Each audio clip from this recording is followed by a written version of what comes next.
Assalamualaikum warahmatullahi wabarakatuh. Bismillahirrahmanirrahim. Alhamdulillahilladzi faddala bani Adam bil ilmi wal amali ala jamil alam.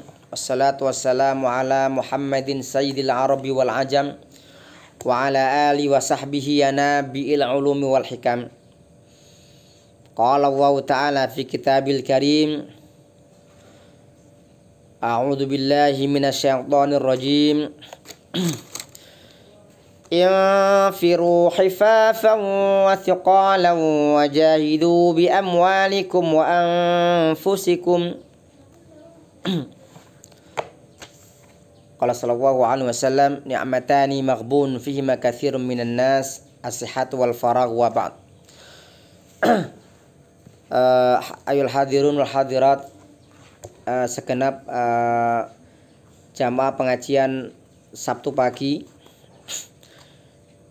Kriya Quran Manalo Islam Indonesia yang insya Allah sebentar lagi bulan depan ya, bersamaan dengan milad Manalo Islam tanggal 11 Desember kita akan berganti nama dan berganti logo insya Allah. Marilah yang pertama kita bersyukur kepada Allah Subhanahu wa Ta'ala, karena memang bersyukur adalah kekayaan yang tidak bisa habisnya. Ketika seorang bersyukur maka hidupnya akan semakin merasa dekat dengan Allah Subhanahu wa Ta'ala, dan sebaliknya orang yang tidak bersyukur maka hidupnya merasa kurang dan merasa kurang ya. Sehingga kemudian tidak akan sampai kepada ujung dan selalu akan rakus kepada dunia ya. Oleh karena itu, salah satu syukur kita adalah Allah masih memberikan kita kemudahan, kesehatan, dan diberikan kesempatan pagi ini bisa melanjutkan pertemuan yang ke-163 dari pengajian Sofatul Tafasir yang kita mulai ya sejak dulu tahun 2016 semenjak kami berpindah ke tempat ini di Palur ini sudah sekitar 6 tahun yang lalu. Dan semoga kita diberikan kemudahan bisa sampai menghatamkan kitab ini, dan itu tidak tahu sampai tahun berapa ya. Yang jelas kita sudah 160 pertemuan belum selesai. Kalau melihat kemungkinan selesainya ya, kalau dulu di Grobogan di Masjid Jami Ki Ageng Selo ya, di tempat saya di Grobogan itu tafsir Al-Jalalain itu selesai 15 tahun. Kalau ini dengan asumsi bahwa 10 juz ini sekitar 160 pertemuan atau 170 pertemuan, berarti kita memerlukan tidak kurang untuk menghatamkan kitab ini sekitar 600 pertemuan atau 600 pekan kurang lebihnya. Dan saya tidak tahu apakah di antara kalian nanti ada yang masih sampai hatam juz 30, masih ada yang bisa mengikuti itu. Kalaupun nanti yang tinggalnya di sekitar daerah Palur sini apakah masih bisa mengikuti, karena biasanya yang tinggal di luar tuh semangatnya berbeda dengan yang di dalam.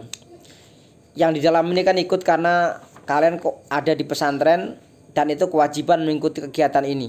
Kalau di luar sudah merasa tidak ada kewajiban, sehingga kemudian bisa jadi sudah nggak merasa perlu. Dulu pernah ada ya di sini seorang yang belajar karena ada kepentingannya berhasil ditinggalkan ya.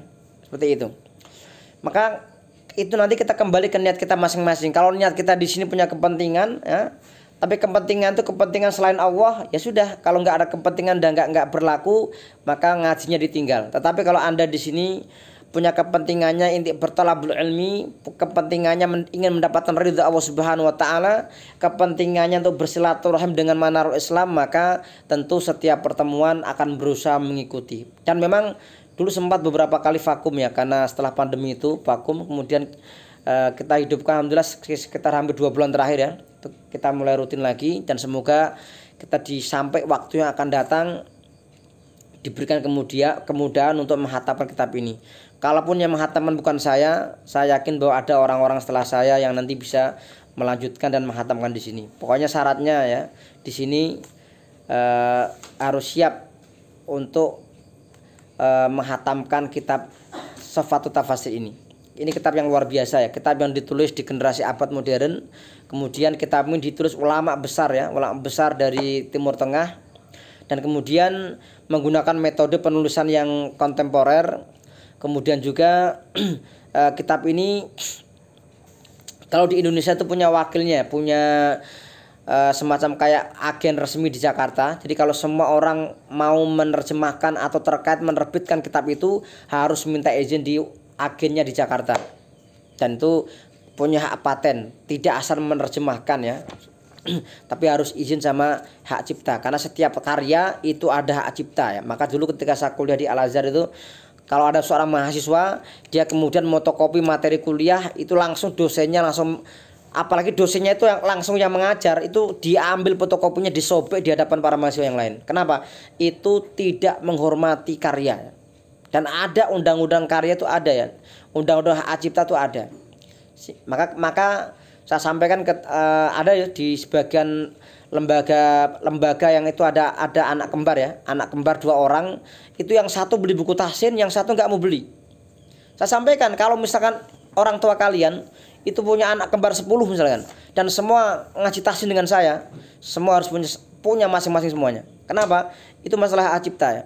Menghormati hak cipta, bahkan di sana dikatakan bahwa kalau seorang itu melanggar hak cipta maka dia akan kena denda, kalau nggak salah sekitar berapa tuh, 1 miliar itu ada lebih tuh ya. Kurang lebih ada undang-undangnya itu. Makanya hati-hati, jangan bermain-main dengan hak cipta, apalagi mengkomersilkan sesuatu yang yang menjadi hak cipta, kecuali kalau memang yang pengarang itu sudah mengikhlaskan. Contohnya seperti Syekh Yusuf Abdul Al-Qaradawi, seorang ulama Al-Azhar dari Mesir, beliau mengatakan semua kitab saya silahkan kalian dicetak sebanyak mungkin. Dan beliau memang nggak butuh ya. Beliau tuh dari royalti yang beliau dapatkan di Mesir itu sudah cukup beliau. Dan beliau tinggalnya di Qatar ya, di Yusuf Al-Qaradawi. Baik, yang kedua, semoga salam Allah limpahkan berikan kepada junjungan kita Rasulullah SAW, Nabi akhir zaman. Kita senantiasa setiap mendengarkan nama beliau tidak akan pernah berhenti mulut kita untuk tidak akan pernah berhenti untuk berselawat kepada beliau.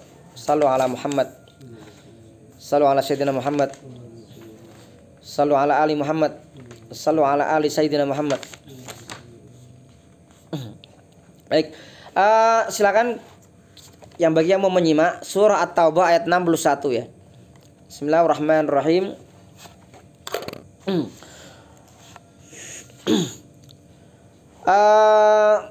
Sebelum kita masuk ke penjelasan mulai ayat 61 At-Taubah sampai ayat-ayat berikutnya, maka biasanya di awalnya ada namanya al-munasabah, munasabatul ayat, hubungan ayat ini dengan sebelumnya ya.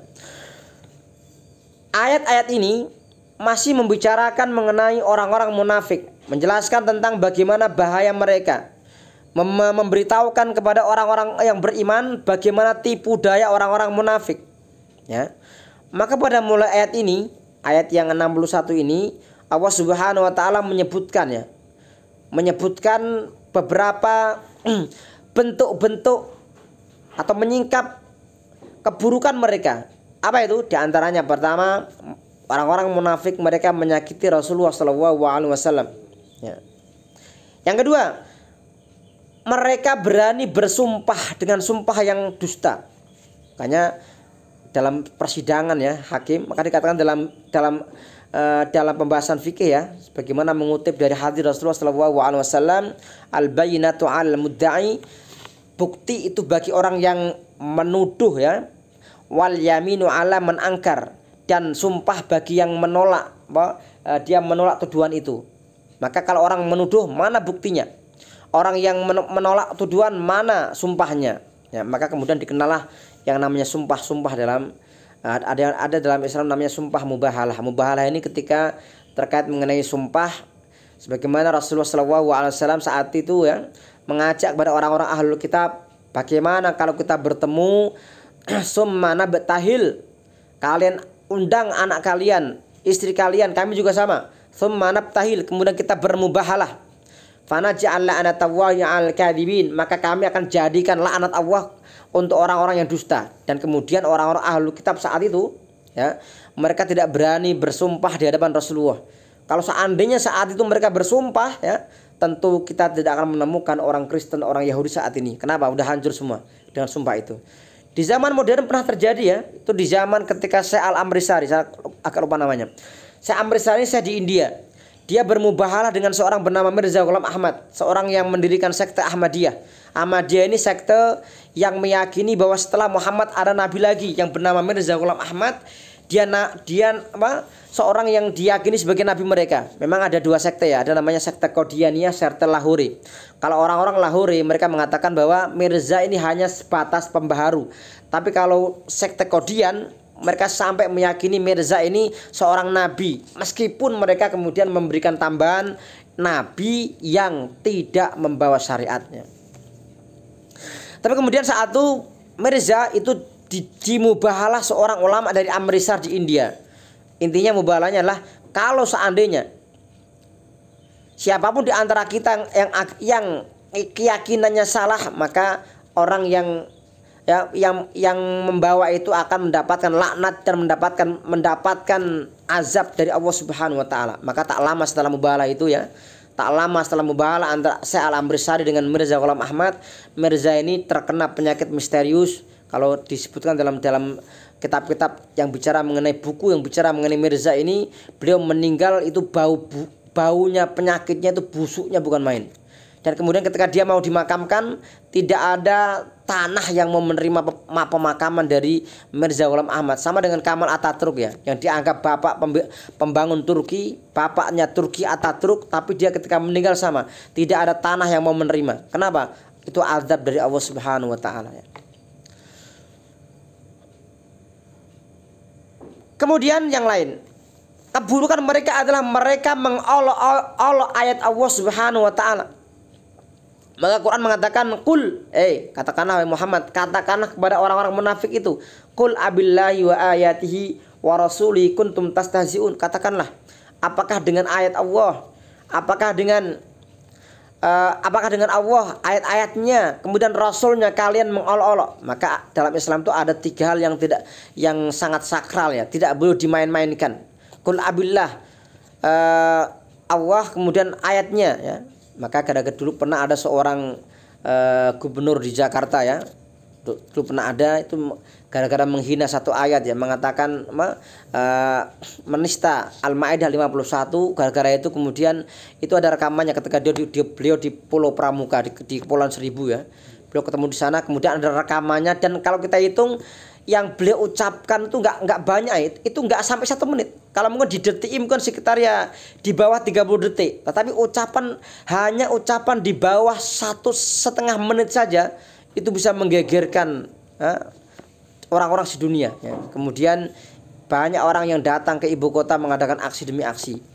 Dan akhirnya kemudian berpengaruh, dia kemudian lengser sebagai gubernur Jakarta dan digantikan gubernur yang baru. Kenapa? Ya karena ini balasan bagi orang-orang yang zalim itu, yang menistakan Quran. Kemudian masih banyak lagi yang lain dari kemungkaran, perbuatan buruk yang dilakukan orang-orang munafik ya. Kemudian asbabun nuzul ya. Asbabun nuzul. Ada beberapa ayat yang nanti memiliki asbabun nuzul. Ini dari ayat 61 sampai 74 ya, nanti dibahas. Yang pertama ayat wa minhumul ladzina yu'dzunan nabiyya wa yaquluna huwa udun. Ini asbab nuzulnya, kana jama'atum minal munafikin. Segolongan orang-orang munafik yu'dzuna Rasulullah. Mereka menyakiti Rasulullah wa yaquluna fihi ma la yambagi. Dan mereka mengatakan tentang Rasulullah urusan perkara yang enggak sepantasnya, ngomong yang enggak pantas ya untuk seorang rasul ya. Faqala ba'duhum, dan sebagian mereka mengatakan la taf'alu, kalian jangan melakukan itu. Fa inna nakhafu ay yablughahu ma taqulun, kami takut kalau seandainya yang kalian ucapkan itu sampai kepada Muhammad. Fayaqau bina, maka dia akan membalas kita. Faqala Julas ibnu Suwaid, orang munafik bernama Julas bin Suwaid mengatakan, naqulu ma syi'na tsumma na'ti, kita mengatakan apa yang kita inginkan. Apa yang kita inginkan, fayusaddiquna bima naqul, maka ia akan membenarkan apa yang kita ucapkan. Fa innama, ini Julas bin Suwaid mengatakan, fa innama Muhammad udunun sami'ah, Muhammad ini adalah udhunun, telinga yang mendengar. Dia pokoknya mau mendengar lah. Dia mesti percaya. Padahal Allah Subhanahu wa taala dalam beberapa peristiwa Allah selalu membuka tabir dan menyampaikan kepada Rasulullah SAW dan memberitahukan kepadanya tentang apa yang terjadi, ya, atau apa yang dirahasiakan orang-orang yang kafir atau munafik, ya. Maka turunlah ayat wa minhumul ladzina yu'dzunan nabi wa yaquluna huwa udhun.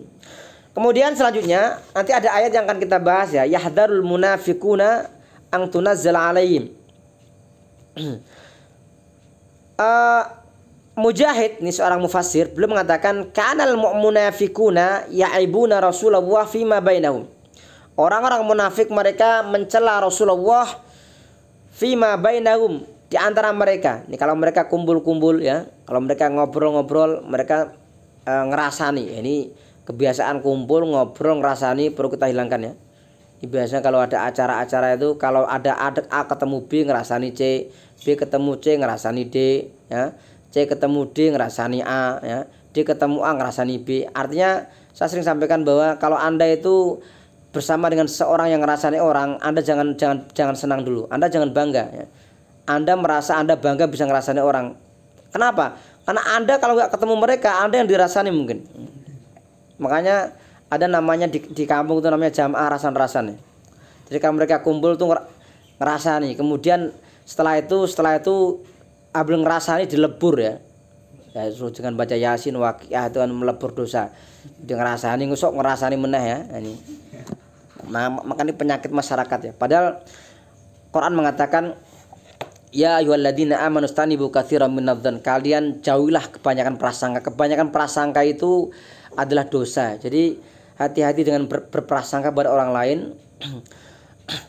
Dalam berbagai momen husnudzan itu lebih baik, ya. Meskipun memang ada salah satu ungkapan ihtarisu minan nas bisu'idzan, kalian berjaga-jagalah kepada manusia dengan suudzon. Dalam kasus tertentu kita harus husnudzan, tetapi dalam momen tertentu ya kita perlu hati-hati juga. Jangan kemudian begitu percayanya kemudian kita malah tertipu, ya. Ada sebuah kisah, ya, ada di sebuah tempat pariwisata, ada seorang karena dia sendirian, dia minta tolong orang lain untuk memfotokan. Dan saat itu saat difoto itu yang memfoto bilang, coba kalian, ada dua orang, dia minta tolong, kalian berdua matanya terpejam, ya. Ketika matanya terpejam, dia kemudian lari bawa HP-nya itu. Dia tertipu. Kenapa? Ya karena dia tidak tahu bagaimana makar tipu daya orang. Maka hati-hati, ya. Nah, hati-hati. Banyak para penipu yang ada di sekitar kita dan mereka biasanya menggunakan cara yang canggih, cara yang luar biasa untuk menipu orang. Maka di sini kita harus hati-hati. Kemudian kita masuk ayat 61, wa minhumul ladzina yu'dzunan nabi. Di antara mereka ada orang-orang yang menyakiti Nabi. Maksudnya, tafsirnya, di antara orang munafik ada manusia-manusia yang mereka menyakiti Rasulullah dengan ucapan mereka, dengan perbuatan mereka. Wa yaquluna huwa udhun, dan mereka mengatakan huwa Muhammad udhunun adalah mana asalnya, ya, dia adalah telinga. Maksudnya gini, ia akan yusaddiqu bikulli khabarin yasma'u. Muhammad tuh dia telinga, artinya dia membenarkan setiap kabar yang dia dengar, ya. Qul udhunu khairil lakum, katakanlah udhunu khairil lakum, telinga kebaikan untuk kalian.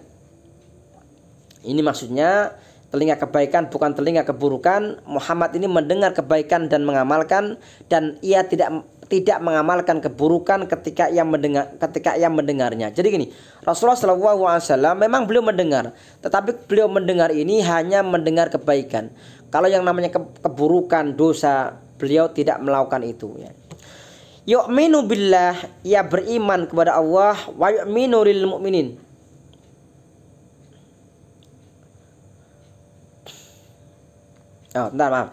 Bukan.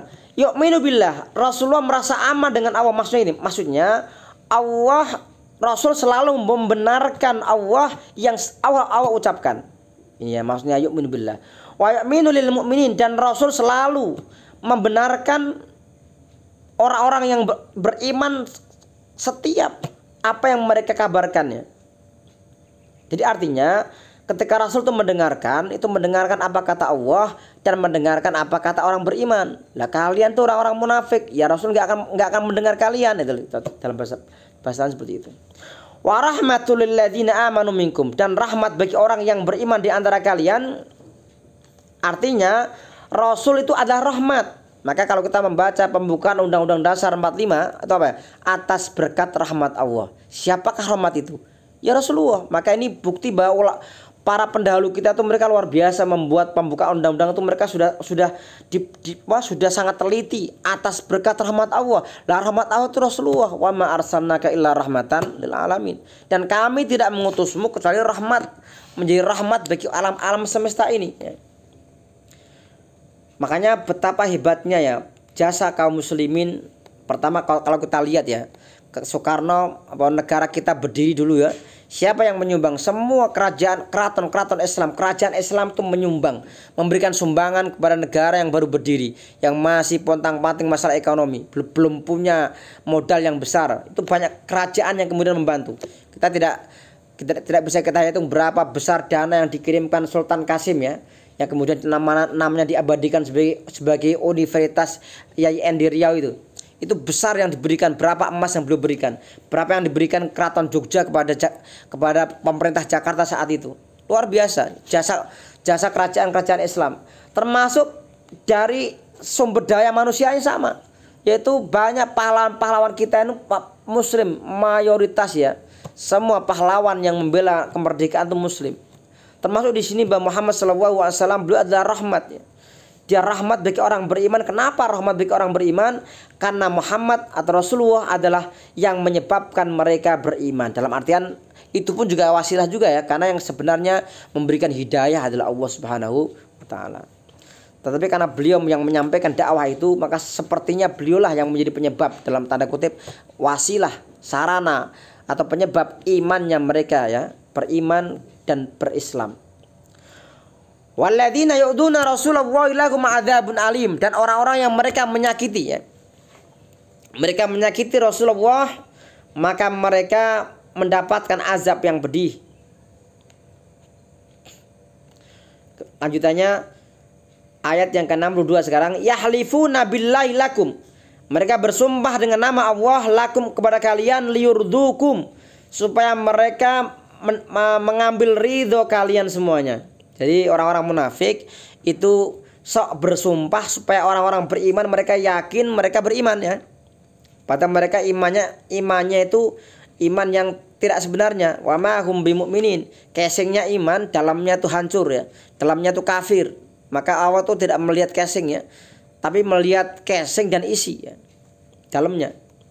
Wa rasuluhu ahaqqu ayurdu, dan padahal Allah dan Rasulnya itu yang sepantasnya mereka harus mencari ridho kepada mereka.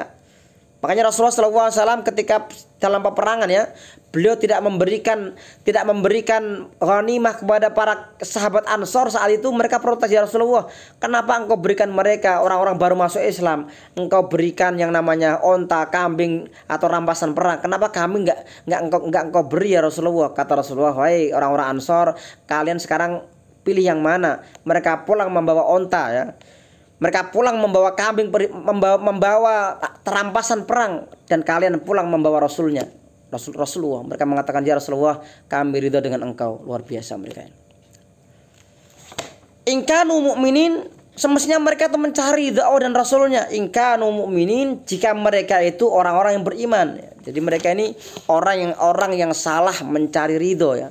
Makanya oleh karena itu dalam ayat yang lain Allah mengatakan waridwanu minallahi akbar, dan ridha dari Allah akbaru itu sangatlah besar. Demikian untuk materi hari ini, pagi ini ya, edisi ke-163 ayat 6162. Semoga kita dimudahkan. Jazakumullah kepada yang hadir saat ini, baik melalui hadir secara offline atau yang barangkali menyaksikan melalui siaran tunda atau siaran melalui media sosial. Demikian jazakumullah. Kita tutup dengan hamdalah, alhamdulillahirabbil alamin. dan kafaratul majlis. Subhanaka wa humma bihamdik asyhadu an la ilaha illa anta astaghfiruka wa atubu ilaik. Wassalamualaikum warahmatullahi wabarakatuh.